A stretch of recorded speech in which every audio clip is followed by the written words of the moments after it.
నమస్కారం మురళీ శర్మ గారు. ఖమ్మం జిల్లాలో ఒక ప్రభుత్వ ఉపాధ్యాయుని ఎవరైతే ఉన్నారో గౌతమి రాథోడ్‌ని ప్రభుత్వం సస్పెండ్ చేసి ఆర్డర్‌ని పాస్ చేశారు. ఆవిడ ప్రభుత్వ ఉద్యోగం ఉండి చాలా ప్రైవేట్ సంస్థలకి అడ్వర్టైజ్‌మెంట్‌లు చేస్తూ, రీల్స్ చేస్తూ, పాఠాలను గూడా విస్మరించి తను ఎక్కువగా రీల్స్‌లో బిజీగా ఉంటూ ఇదంతా చేయడం వల్ల చాలా డిస్టర్బెన్స్‌గా ఉందని చెప్పేసి ఆమె మీద ఇన్ని ఆరోపణలతో ఆవిడని సస్పెండ్ చేయడం జరిగింది. కానీ ఆవిడ మరోసారి ఒక వీడియో రిలీజ్ చేశారు. ఏడుస్తూ నేను ఏ తప్పు చేయలేదు.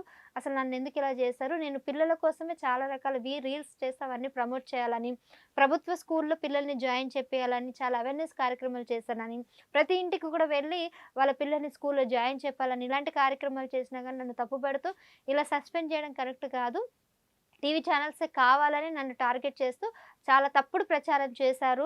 అలాగే నన్ను మీద నచ్చని వాళ్ళు ఇలా ప్రచారం చేశారన్నట్టు మాట్లాడారు. ఇది నిజమే అంటారా? అవునండి. ఇది నిజంగా ఈ మధ్య తీవ్రమైన సెన్సేషనల్ క్రియేట్ చేసిందండి. ఏందంటే గౌతమి రాథోడ్ ఈమె ఒక గవర్నమెంట్ ఎంప్లాయీ. నిజం చెప్పాలంటే ఆ అమ్మాయి ఆ టీచర్ గారు చాలా అందంగా ఉంటారండి. చాలా తెల్లగా, బుర్రగా చాలా బావుంటారు ఆమె. కానీ ఈమె ఏందంటే ఒక ప్రభుత్వ ఉద్యోగి, టీచర్‌గా జాబ్ చేస్తున్నారు. మరి టీచర్‌గా జాబ్ చేసుకున్న ఆమె చక్కగా ఉద్యోగం చేసుకోకుండా ఈ రీల్స్ పిచ్చితోటి ఇందులో దిగారు. మరి రీల్స్ దిగటంతోటి ఆమె అసలే చాలా అందంగా ఉంటారు కాబట్టి, మంచి మంచి రొమాంటిక్ సాంగ్స్, యువతని ఊగి ఊగిచ్చే సాంగ్స్ ఉంటాయి కొన్ని. అవన్నీ గూడా మంచి మంచిగా స్టెప్స్ ఏస్తుంటారు. స్టెప్స్ ఏస్తుండటం వల్ల ఏందంటే, అసలే అందంగా ఉంది, మంచి మంచి స్టెప్స్ ఏస్తుంది కాబట్టి, విపరీతంగా గూడా ఆమెకి ఫాలోవర్స్ పెరిగిపోయారు.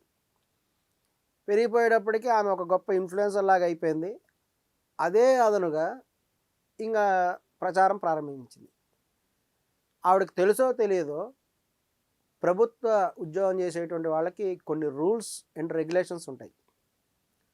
ప్రభుత్వ ఉద్యోగం చేసేటువంటి వాళ్ళు వేరే పనులు కూడా చేయకూడదు వాళ్ళు. ఇతర ఆదాయం ఉండేటువంటి పనులు కూడా చేయకూడదు. కానీ చాలామంది అంటారు అదేంటండి అలా అంటారు. ఈ రోజున ప్రభుత్వ పాఠశాలల్లో చాలామంది ఈ యొక్క టీచర్స్ అయితేనేమి, అంటే టీచర్స్ అంటే మేడమ్స్ అవ్వచ్చు, సార్లు అవ్వచ్చు, ఎవరైనా సరే. చాలామంది కూడా రియల్ ఎస్టేట్ బిజినెస్ చేస్తున్నారు, ఇన్సూరెన్స్ బిజినెస్ చేస్తున్నారు, ఇంకా రకరకాల చిట్ ఫండ్స్ నడపటం, అనేక రకాల ఇతర ఆదాయ మార్గాలు నడుపుతున్నారు అని చెప్తుంటారు. ఇందులో దాదాపు కూడా నిజముంది. వాళ్ళు ఏం చేస్తారంటే చట్ట ప్రకారం చిక్కకుండా వేరే వాళ్ళ పేరు మీద కోడ్ తీసుకోవటము, ఇతరుల పేరు మీద పెట్టుకొని వీళ్ళే పనిచేస్తుంటారు. దానివల్లనే ఈరోజు ప్రభుత్వ ఉపాధ్యాయులు అంటే, ప్రభుత్వ పాఠశాలలు అంటే ప్రజలకి కూడా చిన్నచూపు ఏర్పడి గవర్నమెంట్ కాలేజీల్లో తమ పిల్లల్ని చేర్పించట్లేదు. అలాగే ప్రభుత్వ స్కూళ్ళల్లో కూడా తమ పిల్లల్ని చేర్చడం లేదు. దీనికి కారణం ఏంటంటే ఈ టీచర్స్ చేసేవాళ్ళు, ఈ సార్లు ఎవరైతే ఉన్నారో వాళ్ళంతా కూడా ప్రభుత్వ ఉద్యోగము నెల అవ్వంగానే ఒక 70,000, 80,000, ₹1,00,000 శాలరీ వస్తుంటుంది. ఇంకా స్కూళ్ళలో అయితే మరీ ఘోరం. ఎందుకంటే వాళ్ళు చిన్న చిన్న పిల్లలు ఉంటారు. ప్రభుత్వ కాలేజీల్లో అయినైతే కొంచెం పెద్దవాళ్ళు ఉంటారు కానీ ప్రభుత్వ స్కూళ్ళలో చిన్న చిన్న పిల్లలు ఉంటారు. వాళ్ళ చేత పని చేయించడం, ఆ చిన్న చిన్న పిల్లల చేత ఊడిపించడం.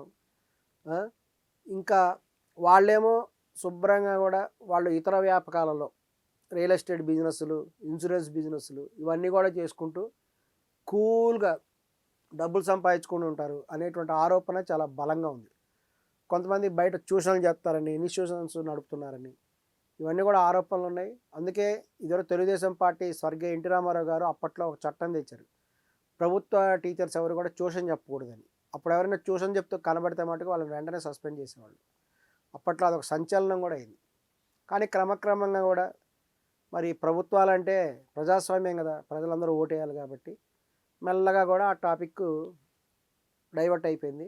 కానీ ఈ రోజు కూడా ప్రభుత్వ స్కూళ్ళల్లో ఈ యొక్క పిల్లల్ని చేర్చకపోవడానికి కారణం ఏంటంటే సరిగా పాఠాలు చెప్పరు ప్రభుత్వ ఉపాధ్యాయులు అనేటువంటిది ఉన్న ప్రధాన ఆరోపణ.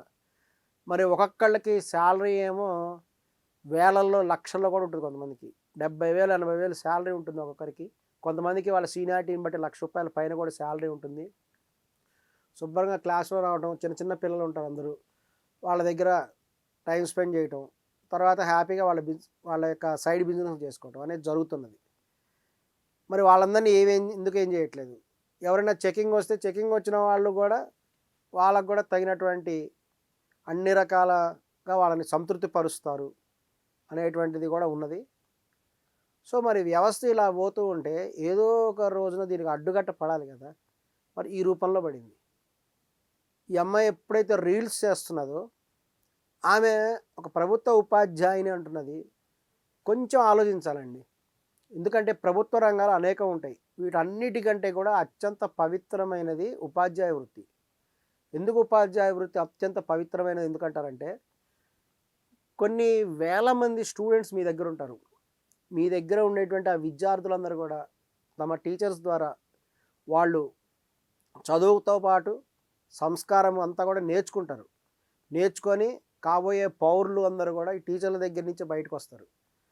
మరి ఇటువంటి సందర్భంలో ఇంకా టీచర్ గారే డ్యాన్సులు చేస్తూ ఇట్లా డ్యాన్సులు చేసుకుంటూ మేకప్లు కొట్టుకొని డ్యాన్సులు చేస్తూ ఉంటే ఆ స్టూడెంట్స్ పరిస్థితి ఏమవుతుంది? రేపు ఆ స్టూడెంట్స్ కూడా డ్యాన్స్ చేస్తారు. ఆ అమ్మాయిలు ఎవరైతే ఉన్నారో ఆ గర్ల్ స్టూడెంట్స్ వాళ్ళు కూడా మా టీచరే డ్యాన్స్ చేస్తుంది రీల్స్, మనం ఎందుకు చేయకూడదు అని చెప్పేసి వాళ్ళు కూడా ఏం చేస్తారు, కెమెరా పెట్టుకొని ఫోన్ పెట్టుకొని వాళ్ళు కూడా డ్యాన్సులు వేస్తుంటారు. వాళ్ళు కూడా ఇదే నేర్చుకుంటారు. సో ఇది తప్పనిపించలేదు ఆమెకి? తీవ్రంగా తప్పు. ప్రభుత్వ ఉద్యోగంలో అందులో టీచర్ ఉద్యోగంలో ఉండేటువంటి వాళ్ళు చాలా చాలా జాగ్రత్తగా కూడా మెయింటైన్ చేయాలి. మోరల్ వాల్యూస్ ఎక్కువ మెయింటైన్ చేయాలి. ఇప్పుడు ఈవిడ మీద ఖచ్చితంగా కూడా ఆమె ఏంటంటే అనేక రకాలైనటువంటి వస్త్ర షాప్స్కి అడ్వర్టైజ్మెంట్లు చేస్తున్నది. ప్లస్ ప్రైవేట్ స్కూళ్ళకి సపోర్ట్గా ఈమె అడ్వర్టైజ్మెంట్ చేసింది. ఒక ప్రభుత్వ ఉద్యోగిగా ఉండి ప్రభుత్వ టీచర్గా ఉండి ప్రైవేట్ స్కూల్లో పిల్లల్ని చేస్తున్నాయని చెప్తే ఊరుకుంటారా? అందువల్ల ఆమె సస్పెండ్ చేయడం జరిగింది. సస్పెండ్ చేయకముందు ఆమె ఒకసారి వార్నింగ్ కూడా ఇచ్చారు, మీరు చెయ్యొద్దు అని చెప్పేసి. అయినా పట్టించుకోకుండా ఇక ప్రైవేట్ స్కూల్లో చేర్చండి ఆమె చెప్తూ ఉంటే మరి ప్రభుత్వ పాఠశాలలో వాళ్ళు ఏం చేయాలి? ఇందుకనే ఆమెను సస్పెండ్ చేయడం జరిగింది. ఆమె ఇప్పుడు తీవ్రంగా ఏడుస్తుంది, నాకేం తెలియదండి నిజంగా. ఎందుకు తెలియదండి మీకు? ఏం తెలియకుండానే మీరు బీఈడీ పాస్ అయ్యారా? ఏం తెలియకుండానే మీరు కాంపిటీషన్ ఎగ్జామ్లో పాస్ అయ్యి ఒక టీచర్కి వచ్చారంటే మీకు అన్నీ తెలుసు. మీకు తెలియదంటే కూడా ఇక్కడ ఎవ్వరు కూడా నమ్మడానికి లేదు. 100% మీకు తెలుసు. ఏమైనా సరే ఇది అన్ని ప్రభుత్వ టీచర్స్కి కూడా ఒక హెచ్చరిక లాంటిది. మీరు ఎవరైనా సరే ప్రభుత్వ ఉద్యోగం చేసుకుంటూ ఒక టీచర్గా పనిచేసి ఒక రీల్స్ చేసుకుంటామో వేరే బిజినెస్లు చేసుకుంటామంటేనేమో వాళ్ళందరి మీద కూడా చర్యలు తీసుకోవాలి ప్రభుత్వం. ఇమీడియట్గా కూడా ఎవరైతే అదనపు ఆదాయం వచ్చేటువంటి పనులు చేస్తుంటారో వాళ్ళందరినీ గుర్తించి వాళ్ళందరినీ కూడా సస్పెండ్ చేయాలి. కేవలం ఒక గౌతమి గారితో ఇది ఆగిపోకూడదు. అన్ని ప్రభుత్వ టీచర్స్ కూడా వాళ్ళు చేసే ఇతర బిజినెస్లన్నింటినీ కూడా ఆపివేయాలి ఇమీడియట్గా. వాళ్ళు కేవలము ప్రభుత్వ పాఠశాల ప్రభుత్వ స్కూల్ మీద వాళ్ళు కాన్సన్ట్రేట్ చేసి విద్యార్థులు సక్సెస్ఫుల్గా ఫస్ట్ క్లాస్తో పాస్ అవుతూ ఉంటే ఇంకా ప్రభుత్వ పాఠశాల పట్ల ప్రజలకి రెస్పెక్ట్ పెరుగుతుంది. ఎక్కువ మంది కూడా గవర్నమెంట్ స్కూల్లో జాయిన్ అవుతారండి. ఈ విధంగా కూడా గౌతమి ఉదంతం అనేటువంటిది ఈ రోజున సమాజానికి ఒక పెద్ద సందేశం ఇచ్చింది అని కూడా నేను భావిస్తున్నానండి. నమస్కారం. రైట్ మురళీ శర్మ గారు, మీరు అన్నది నిజమే. మరి దీని గురించి ఆవిడ కూడా ఒకసారి ఆలోచించాలి. ప్రభుత్వం కూడా దీని మీద ఇంకోసారి ఆలోచించి చర్చ దాని మీద చర్చ చేసిన తర్వాత కరెక్ట్ నిర్ణయం తీసుకుంటే బాగుంటుందని నాకు అనిపిస్తుంది. Thank you.